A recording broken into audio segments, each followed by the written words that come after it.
to Dark Horse Paranormal, the podcast that rides straight into the unknown, where the forgotten legends still breathe within the shadows, where the unexplained encounters refuse to stay buried, and where the things that shouldn't exist sometimes do. Dark Horse Paranormal is where the unexplained comes out of the shadows.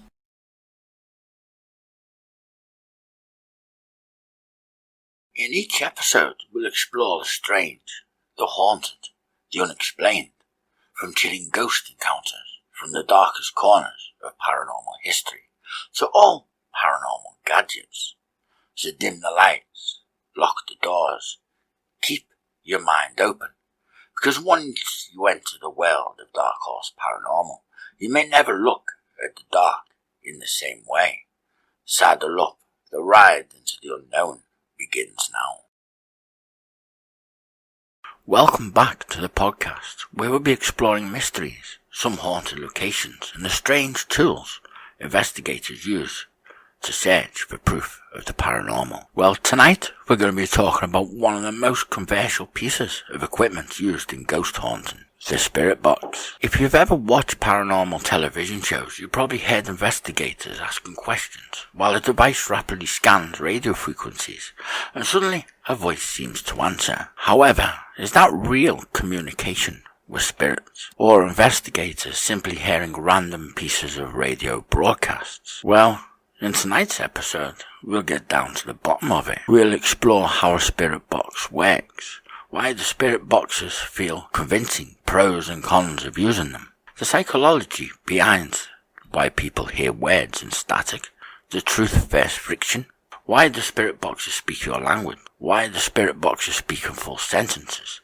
why do they also have responses that seem correct, and we'll also break down the spirit box audio scientifically, and we'll discuss some of the most famous spirit box moments captured in paranormal TV shows. Whether you believe in ghosts or not, the spirit box has created some of the most chilling moments in paranormal investigations.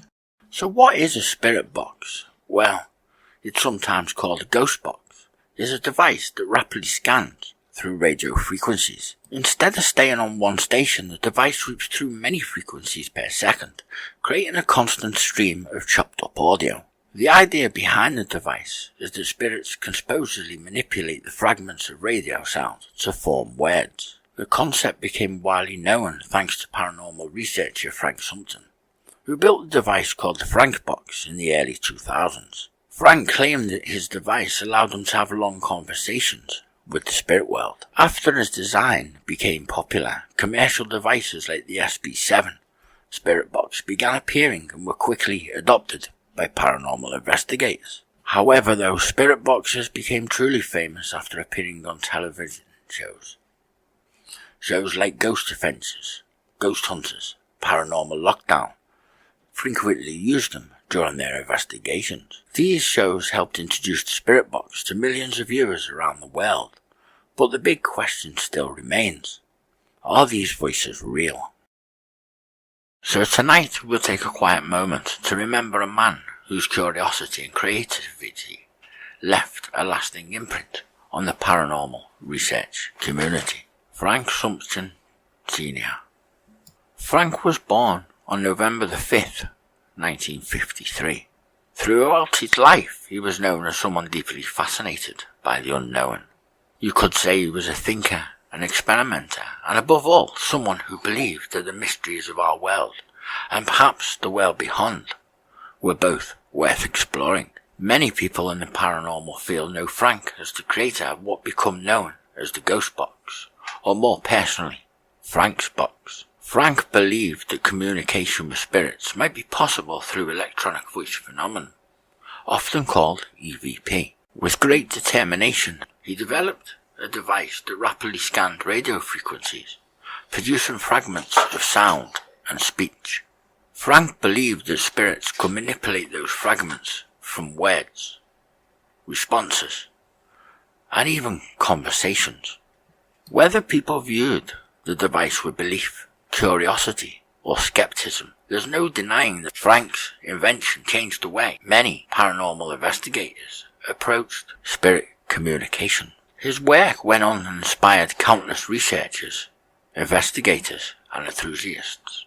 It allowed them to explore the possibilities for themselves. However, beyond the device itself, Frank's always remembered as someone who freely shared his ideas. He never kept his work hidden. Instead, he encouraged others to learn and to question and to experiment. It was this openness that helped his investigation spread throughout the paranormal community around the world. Those who spoke of Frank often described him as thoughtful, approachable, and passionate about his work.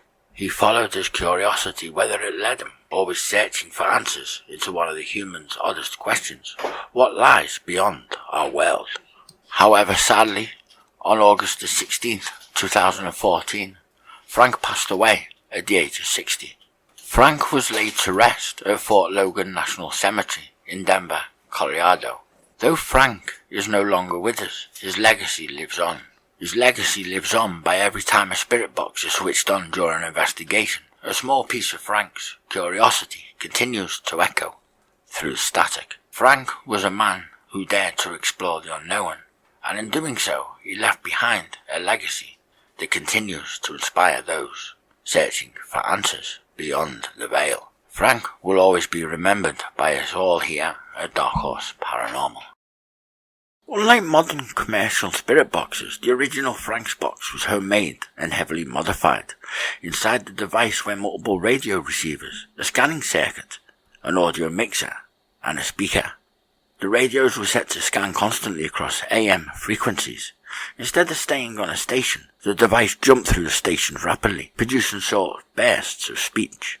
The theory was that spirits could select or manipulate these fragments to create words and sentences. Some versions of the Frank box used several radios, scanning submissively. This meant the device could produce overclapping voices, rapid bursts of audio, complex sound patterns. The signals were from radios that were mixed together in one audio output. Investigators believe this increases the number of possible sound fragments that spirits supposedly use to communicate.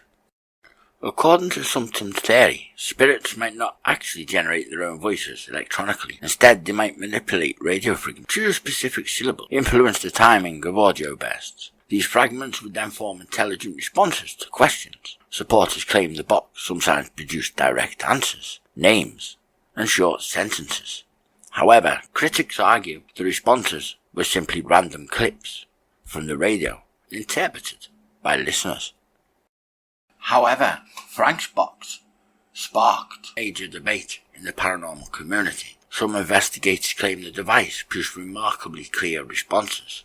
Others argued they were just picking up normal radio broadcasts. People were misinterpreting the random sound. Psychological effects like paranoia were responsible. There was also controversy because something reportedly destroyed some of the versions of the device and said the voices he heard became so disturbing. After Frank's box became known online and on paranormal forums, manufacturers began producing commercial versions. Devices such as the PS-B7 Spirit Box and the SB11 Spirit Box simplified the concept. These devices typically include a single scanning radio, adjustable sweep speed, a built-in speaker, LED displays. They're easy to use and became widely popular within ghost hunting. So for us to help you understand this debate, let's talk about how paranormal investigators firstly used the spirit box. Even before using a spirit box, it all goes back to choosing a location. First off, paranormal investigators typically use spirit boxes in places believed to be haunted, such as abandoned buildings, historic homes, cemeteries, former hospitals, or prisons. Paranormal investigators may also conduct sessions in rooms where paranormal activity has been reportedly occurred. Believe it or not, there are some paranormal investigators that prepare the environment. Yeah, that's right. There is some, but not many. Before starting a session, investigators usually turn off other electronic devices to reduce interference. They even go as far as dimming the lights, or keep investigating at night. They will also go as far as setting up recording equipment, audio or video. Believe it or not, there is some paranormal investigators that will also perform a baseline sweep to know any normal radio interference. However, you might not find that on YouTube. Once the location is chosen and the environment has been prepared, you'll usually turn on the spirit box. The paranormal investigator switches the device to scan mode, where it will rapidly sweep through radio frequencies. Common settings include sweep rate, how fast it scans the stations, direction, either forward or reverse scanning, AM or FM band radio. The constant scanning produces a stream of static and chopped radio fragments, like the old tellies used to do when it gives you white noise. It's then when the investigators will begin asking questions out loud. Typical questions include, is anyone here with us? Can you tell us your name? How old are you? And why are you here? After each question, they normally pause and listen for possible responses. It's known that investigators often leave 10 to 20 seconds of silence to allow time for a reply. During the paranormal investigators' silence, they're listening for responses, like clear words, relevant phrases, or direct answers to the questions they've just asked. For example, what is your name? And the possible response they're waiting for is like a name called John. Most paranormal investigators consider responses more convincing if they're clear, relevant to the question, repeated or confirmed by history.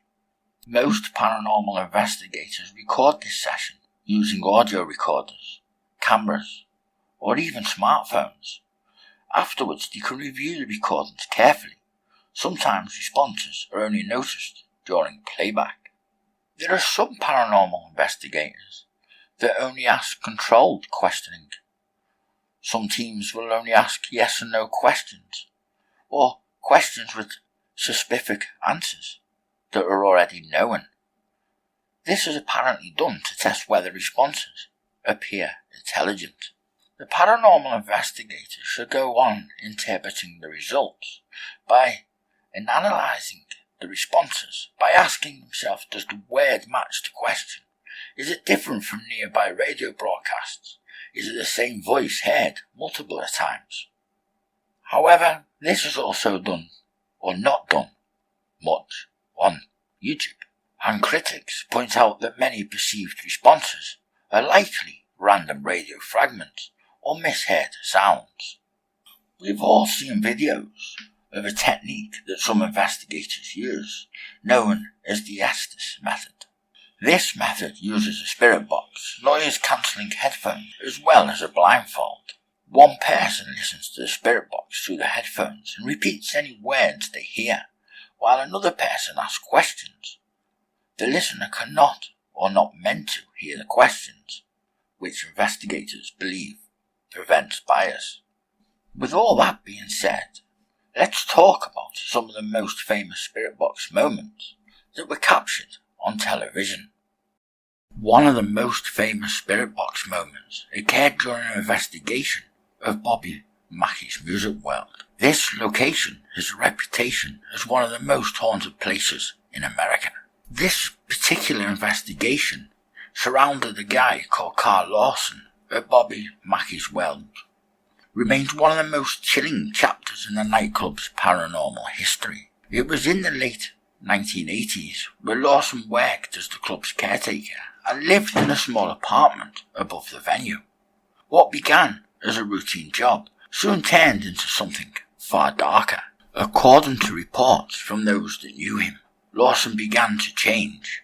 Friends and co-workers described sudden mood swings, violent outbursts, and a growing fear that someone inside the building was targeting him. Carl's situation escalated that much, to the point that a highly publicised exorcism was performed. There's rumours that the ritual was reported and captured on film and later circulated along paranormal researchers, adding fuel to the already growing legend surrounding Bobby Mackey's. Even after Lawson left the property, the story didn't end there, A number of paranormal investigators have claimed that during EVP sessions inside the nightclub, a voice identifying itself as Carl has been captured on recordings. These so-called alleged electronic voice phenomena have become part of the venue's enduring lore. However, it was in 2008 when the location gained even more attention when the television series Ghost Adventures chose Bobby McKay's Music World for its premiere episode. It was in this episode the team investigated the claims of demonic activity tied to Lawson's experience and the infamous basement of the club, a space some investigators believe could be a portal to something far more sinister. There are a number of witness accounts from staff and visitors, but they only added to the mystery. And Mr. Roger Heath, he was a former bartender, even reported seeing small handprints appear on Lawson's back during the height of his ordeal, marks that seemed to appear without explanation. However, Carl Lawson eventually passed away some time after the reported exorcism. However, no matter what you think, within the paranormal circles, his story remained one of the most famous cases tied to Bobby McKay's Music World, a place many still call the most haunted nightclub in America. It was investigated multiple times by Zach Baggins and his team on Ghost Adventures. However, it's now 2026, and a number of debunkers within the paranormal community have actually debunked Zach Baggins quite a lot. Them videos can be found floating and circulating around YouTube. It was during this spirit box session in the basement, a location rumoured to contain a portal to hell. The investigators asked, "Who is here with us?" Almost immediately, a voice seemed to come through the radio, saying, "Carl." The investigators believed 100% that this could be connected to Carl Lawson, the caretaker who reportedly experienced violent paranormal activity within the building. Believers and viewers of the channel say the timing of the name was incredibly specific. However, there's a number of skeptics that argue it could simply be a fragment from a passing radio broadcast. So if you've watched this episode, feel free to put your thoughts within the comment section. Another chilling spirit box session happened at the Rolling Hills Asylum. This particular location has been investigated on several paranormal shows. However, during one spirit box session, investigators asked a question, "How many spirits are here?" And through the scanning radio audio, a voice appeared to respond, 7. Moments later, another voice seemed to say, "Many." The investigators were stunned by the quick responses. But critics and skeptics again point out that single words are extremely common in radio scanning devices. So maybe with this one, do you know any songs where 7 and "many" come next to each other within a few seconds? There's only a few haunted locations that are famous as the Waverly Hills Sanatorium. This building was once used as a tuberculosis hospital where thousands of patients died during the early 1900s. Once again, it's been investigated on multiple paranormal shows, including Ghost Hunters and Ghost Adventures. During one spirit box session inside the building's infamous body chute, investigators asked, "Did you die here?"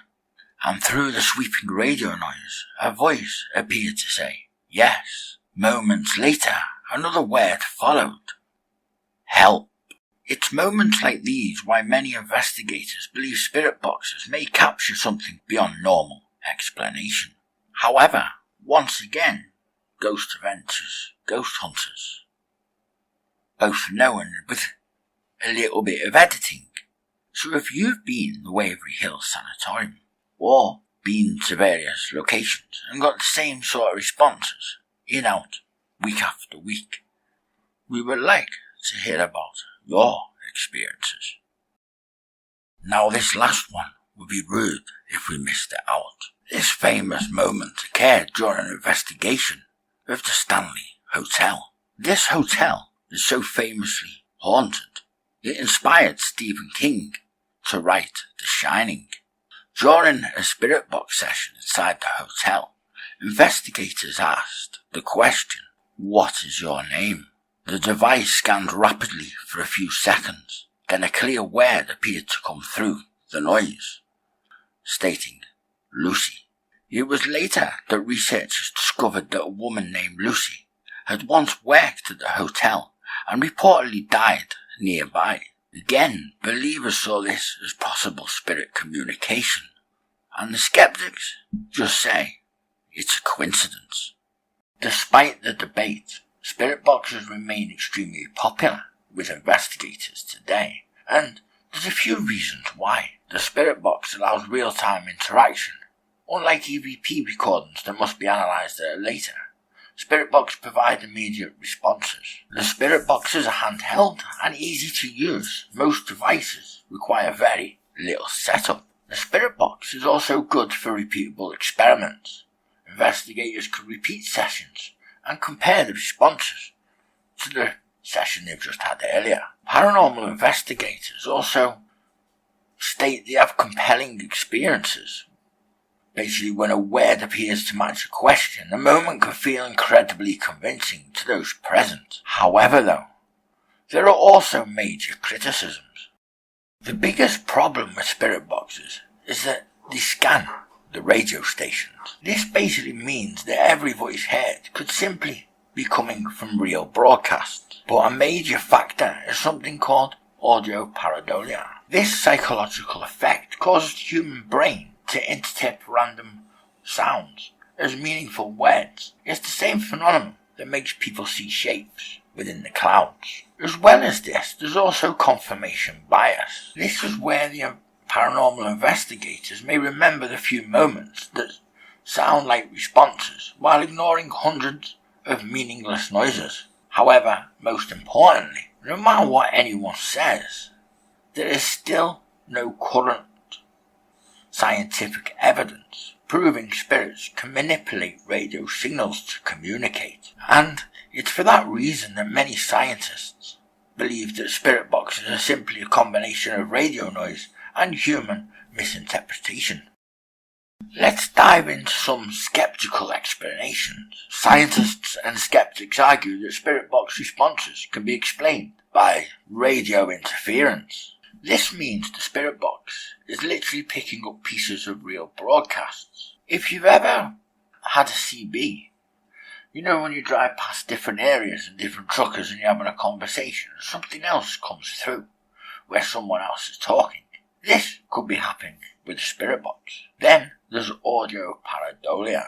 This is where the human brain naturally tries to find patterns in random noise and combines it together and makes you think you've heard a word. And the confirmation bias is because paranormal investigators tend to remember hits and ignore irrelevant sounds. For example, you'll remember, or you'll see on YouTube, where they're putting out, "Oh, we had that on our last episode." Remember, because of these factors, spirit boxes are generally considered entertainment or experimental tools rather than any scientific instrument.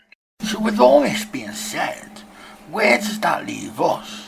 Well, the truth is that spirit boxes are real devices that scan radio frequencies. It's 100% correct that they absolutely produce real words and real voices. But whether these voices come from radio broadcasts or from spirits still remains unproven. For believers, the timing and relevance of some of the responses feel too specific to be a coincidence. For skeptics, the explanation is simply technology mixed with psychology. So the debate continues, and that mystery is exactly why spirit box remain one of the most talked about tools in paranormal investigations. There has also been controlled experiments that have repeatedly demonstrated that the sounds produced by the spirit boxes can be explained by normal radio interference and human perception. However, there is no doubt that they can create compelling and sometimes eerie moments during investigations. However, the evidence they produce is widely considered inconclusive.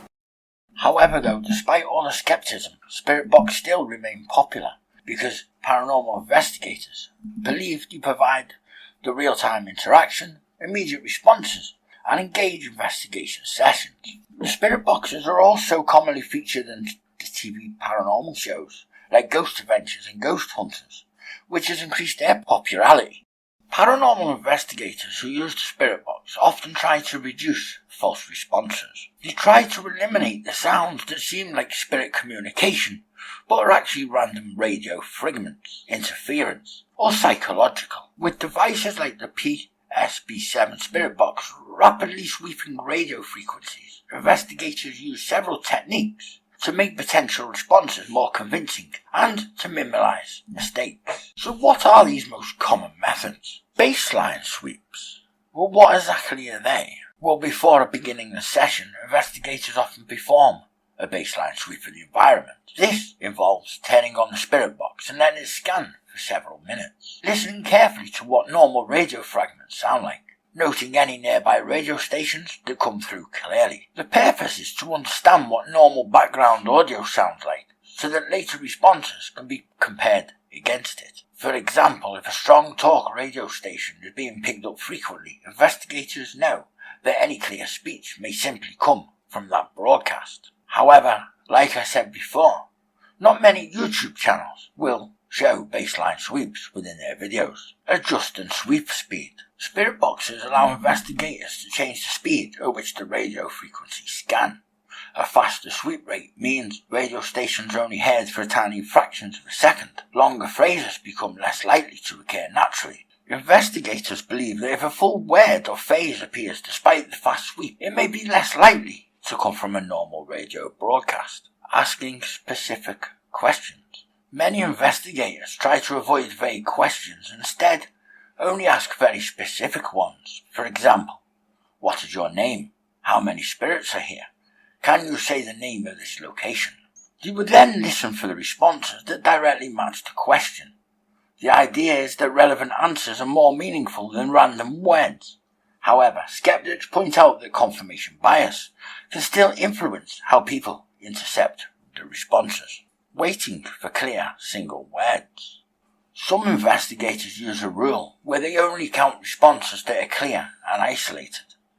They may ignore half words, garbled sounds, words mixed with music or static. This also reduces the chance of intercepting random radio noise or speech, and it helps avoid pareidolia, where the brain turns random sounds into recognizable words. Multiple investigators confirming. During the session, several investigators often listen at the same time.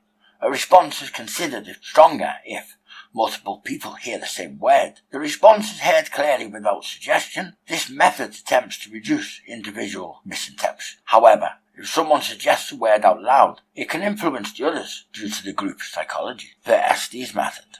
One technique designed to reduce suggestion is the Estes Method. This method uses a spirit box, noise-cancelling headphones, and a blindfold. One investigator listens to the spirit box through the headphones while another investigator asks questions. Because the listener cannot hear the questions, they simply say aloud any words they hear. Investigators then compare the words spoken by the listener to the questions being asked. If the words seem to match the questions, they consider that more interesting. Recording and reviewing evidence. Most teams record spirit boxes and spirit box sessions using video cameras, audio recorders and smartphones.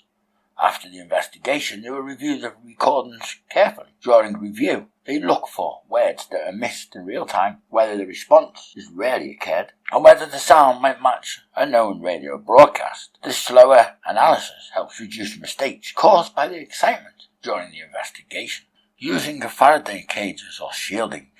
Some paranormal investigators try to reduce radio interference by placing the spirit box in a Faraday cage, which blocks many external radio signals.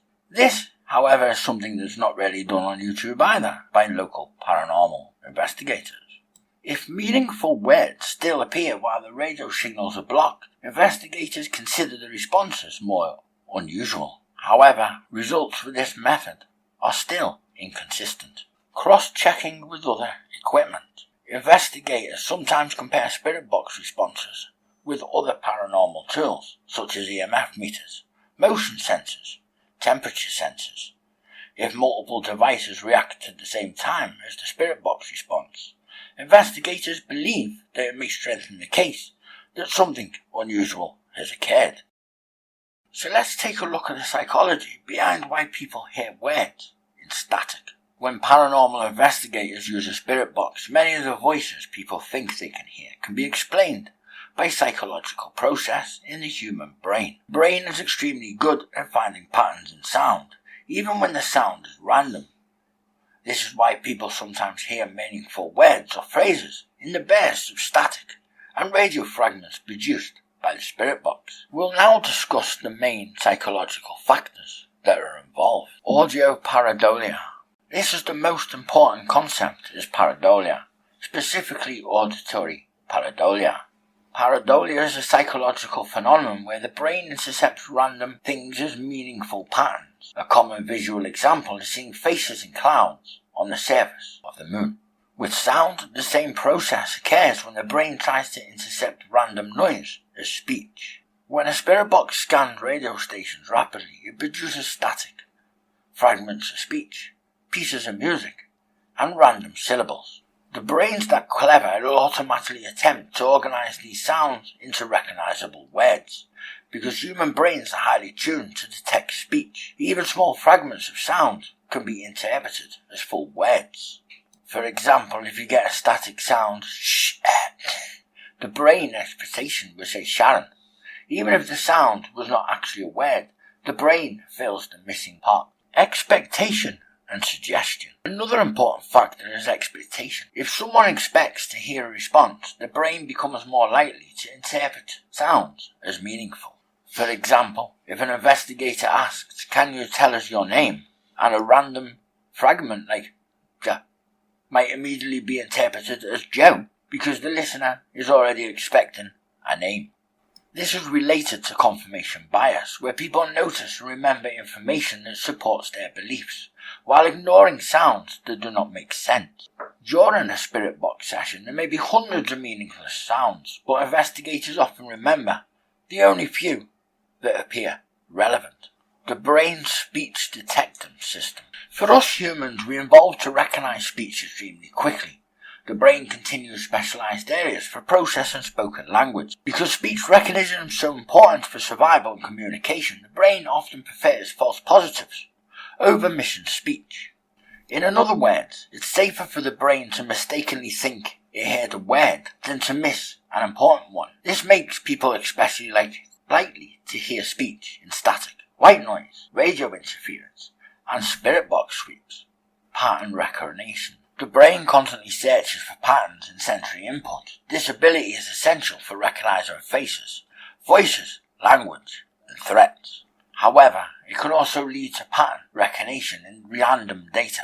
A spirit box produces rapid fragmented audio, which creates perfect conditions for the brain to assemble patterns that were never intentionally created. The result is that listeners may hear names, short words, answers to questions, even though the sounds come from unrelated radio broadcasts. And finally, there's group influence. Another factor during paranormal investigations is social influence. If one person says, "Did you hear that? It said help," other people may suddenly hear the same word too, even if they initially heard something meaningful. This happens because once the brain is given a suggested interpretation, it begins to match the sounds to that suggestion. So let's take a look at how the electronics inside the spirit box actually work. Well, a spirit box is essentially a modified radio designed to constantly scan radio frequencies instead of stopping on one station. Paranormal investigators use this constant scanning to produce bursts of static and short pieces of broadcast audio that they believe spirits might manipulate from words. Here's a broken down of how the electronics inside the spirit box actually work. The core component, a radio receiver. At its core, a spirit box is just a radio receiver, similar to the electronics inside a normal portable radio. The radio receives electromagnetic signals transmitted by broadcasting stations. These signals travel through the air as radio waves and are picked up by the device's antenna. The radio circuit then captures the radio signal through the antenna amplifies the signal, demodulates the signal to exact radio, sends the audio to a speaker. In many spirit boxes, the hardware is based on modified consumer radios like the PSB7 spirit box or the SB11 spirit box. Frequency scanning. The key feature that makes a spirit box different from normal radio is rapid frequency scanning. A standard radio stops when it finds a station with a strong signal. A spirit box instead forces the radio tuner to constantly move through the frequencies. The scanning system works like this. A microcontroller or timing circuit steps the tuner forward. The radio jumps to the next frequency.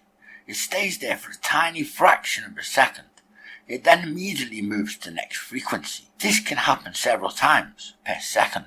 And that is because the radio does not stay on a station long enough to play full sentences. The listener hears fragments of words, pieces of music, bursts of static. These fragments create the distinctive, choppy sound associated with spirit boxes. Sweep, direction and speed. Most spirit boxes allow investigators to adjust how the frequencies are scanned. Common settings include sweep speed. This controls how fast the radio changes frequency. Typical speeds might range from 50 milliseconds per step, 100 milliseconds per step, 200 milliseconds per step. Faster sweeps produce more static and shorter audio fragments. Sweep detection. The radio can scan upwards through frequencies, downward through frequencies. Some investigators believe changing direction may affect results, though electronically it mainly changes which stations are encountered first. Noise sources. The sounds produced by a spirit box come from several electronic sources, actual radio broadcasts, short fragments of speech or music from nearby stations, static noise, random electrical noise generated inside the radio circuitry, environmental interference, signals from electronics, power lines or other devices. All of these sounds combine to produce a stream of unpredictable audio fragments. Microcontroller control. Many spirit boxes use a microcontroller, a tiny programmable computer chip, to control scanning. The microcontroller sends commands to the radio tuner, adjusts the scanning rate, controls display or LED indicators, handles user inputs, buttons or switches. This makes it easy to create programmable sweep patterns. But why is it the device produces so many random words? Well, this is simply because the radio scans across hundreds of frequencies. It briefly captures tiny pieces of broadcast from many stations. Human speech contains recognizable syllables, even in extremely short fragments. Combined with psychological effects like pareidolia, listeners may intercept these fragments as meaningful words or answers. So, to sum it up, basically inside the spirit box you typically find an antenna to receive radio waves, a radio receiver chip, a microcontroller controlling rapid scanning, an audio amplifier, a speaker, and buttons or switches for switch settings. In technical terms, it's basically a radio forced to scan frequencies continuously, rather than tuning in normally. So have you ever wondered why spirit box also and nearly almost always produce words in the paranormal investigator's own language? It's noted that paranormal investigators notice the responses from spirit box always appear in the same language as the investigators. For example, English-speaking investigators typically hear English words, while investigators in other countries often report hearing responses in their own language. From a psychological and technical perspective, there are several reasons why this happens, and here they are. Language familiarity in the brain. Well, the human brain is trained from childhood to recognize the sounds and patterns of the languages we speak. Speech recognition kicks in and processes the spoken language and helps us identify words and meanings. However, because the brain is tuned to the structure of a familiar language, it is much better at detecting patterns than resembling them words. So then when the spirit box produces these random fragments of radio audio and static, the brain automatically tries to match these sounds to known words from the listener's own language. So if an English speaker hears hello, the brain might interpret it as hello. A person who speaks Spanish might intercept the same sound as something closer to a Spanish word, which could be hola. Auditory pareidolia. This phenomenon is closely connected to pareidolia. The brain's tendency to see and hear patterns and random information. When listening to the chaotic sounds produced by the spirit box, the brain fills in the missing sounds to create recognizable speech. Because people already have thousands of stored word patterns in their brain in their native language, the brain is far more likely to resemble those familiar patterns from the noise. This is why listeners often hear names, short common words, simple phrases, rather than complex or unfamiliar vocabulary. Radio broadcast sources. Another reason is purely technical. The spirit boxes sweep through local radio frequencies, meaning they briefly capture fragments of nearby broadcasts. So if you're in the United Kingdom, the radio stations that are being scanned were mostly broadcast in English. In Spain, they were mostly broadcast in Spanish. Because the device is sampling the local radio signals, the fragments naturally come from the dominant language within that area. There's also expectation context. Human perception is a strongly influenced expectation. If investigators ask questions in English like, "What's your name? How old are you?" their brains are primed to listen for English responses. Even vague sounds can be quickly intercepted as meaningful answers because the listener is expecting something relevant. This effect is closely related to confirmation bias, where people notice and remember information that fits their expectations. Suggestion from other investigators. During group investigations, one person might say, "Did you hear that? It said leave." One suggestion is introduced. The other listeners often begin hearing the same word in the audio. This happens because the brain adjusts that interception of the sound to match the suggested pattern. However, why are all the responses are usually short words? Another interesting pattern is that spirit box responses tend to be very short words like yes, no, stop, help, run, names. There are two main reasons for this. The radio sweep only catches tiny fragments of speech. In short words are easier for the brain to assemble from incomplete sounds. Long sentences will require multiple fragments aligning perfectly, which is much less likely. So why is it spirit box responses often seem to answer questions correctly, even when the sounds are completely random? Spirit box sessions can sometimes feel convincing because investigators occasionally hear responses that seem to answer their questions directly. Even if the sounds have come from random radio audio fragments or static, the psychological factor can make these moments appear meaningful. And here are the main reasons why this happens. The large number of random sounds. A spirit box scans through hundreds of thousands of radio fragments during a session. During a 10-minute session, the device might produce thousands of syllables, fragments of words, pieces of music, and bursts of static. It's this because so many random sounds are produced. The probability that some of them resemble relevant words becomes fairly high. This effort is related to the law of large numbers and statistics. Even when enough random events occur, patterns that appear meaningful will eventually show up similarly by chance. Selective attention. Humans naturally focus on the information that seems important and ignore what does not. Say, for example, if investigators ask 100 questions and hear random sounds each time, they might remember only the 2 or 3 responses that sound relevant. For example, is anyone here?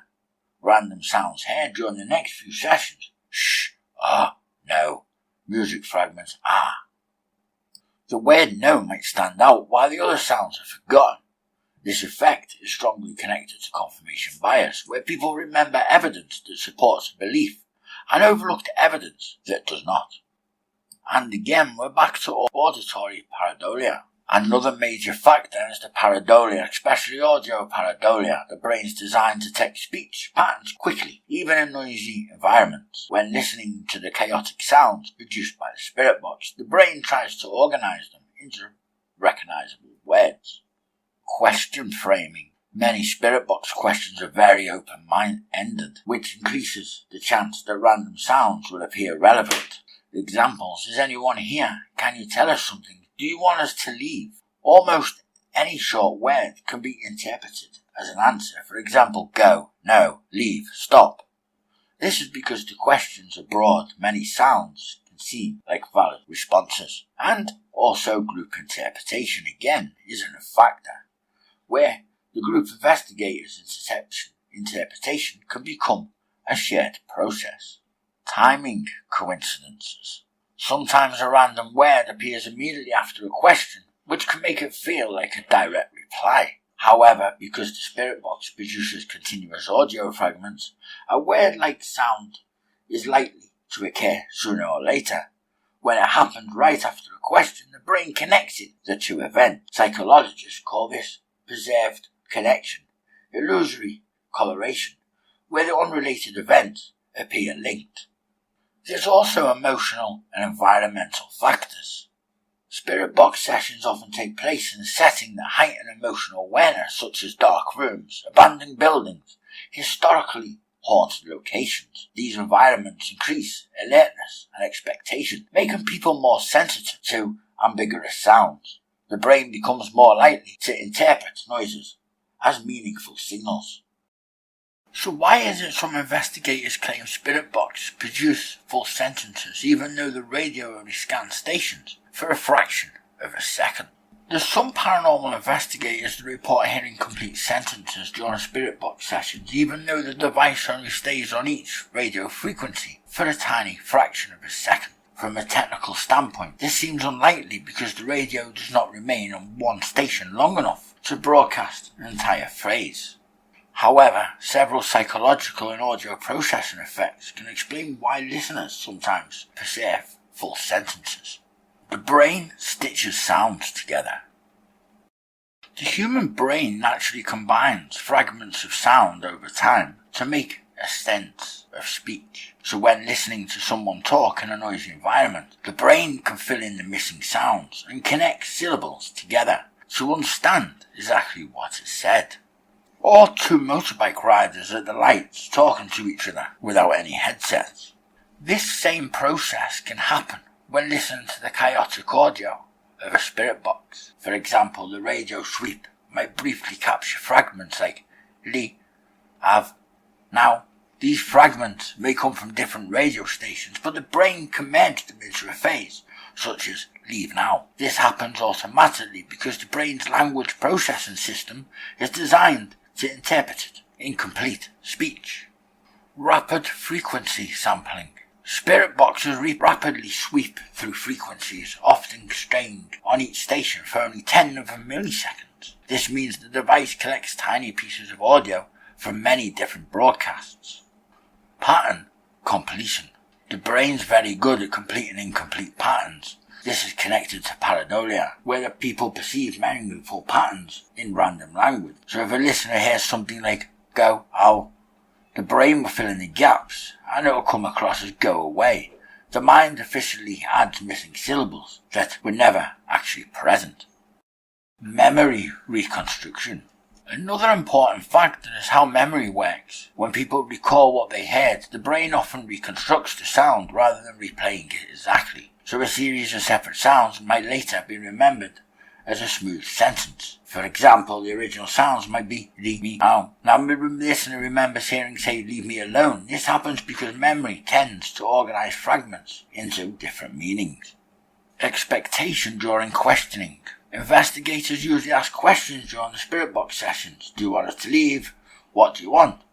In a few fragments follow the question that resemble related words, the brain will automatically assemble them into a sentence that seems like an answer. This effect is strongly influenced by confirmation bias. Multiple investigators filling in the gaps.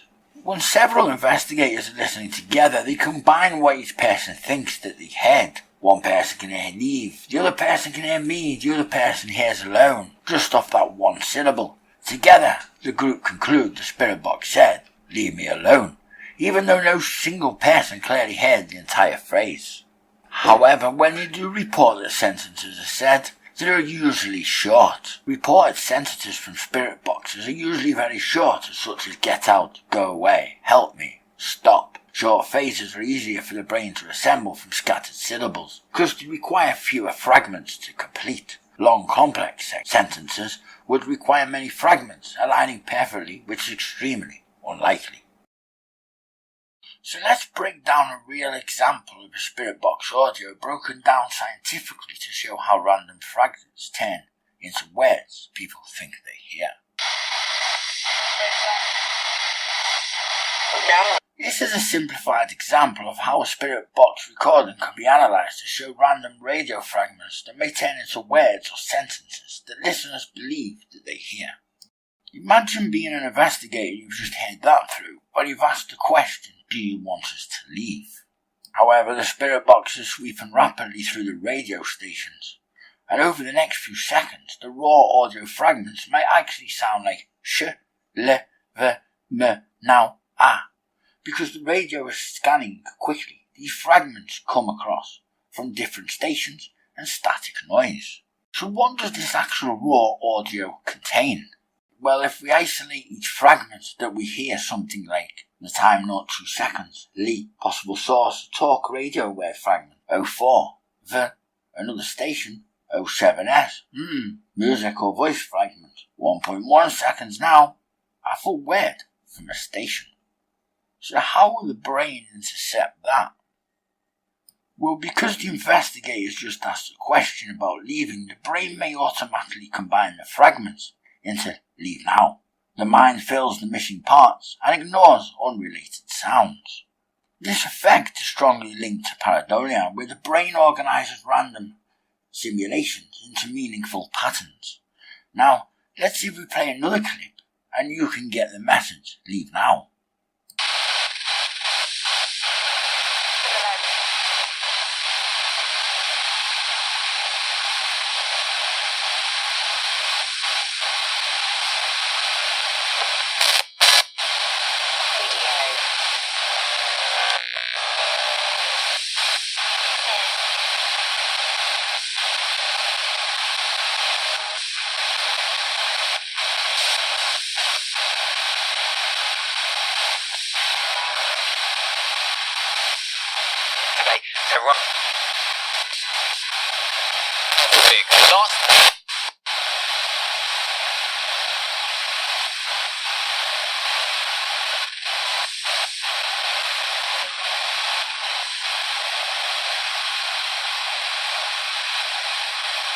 It's how that group interprets the changes for the results as well.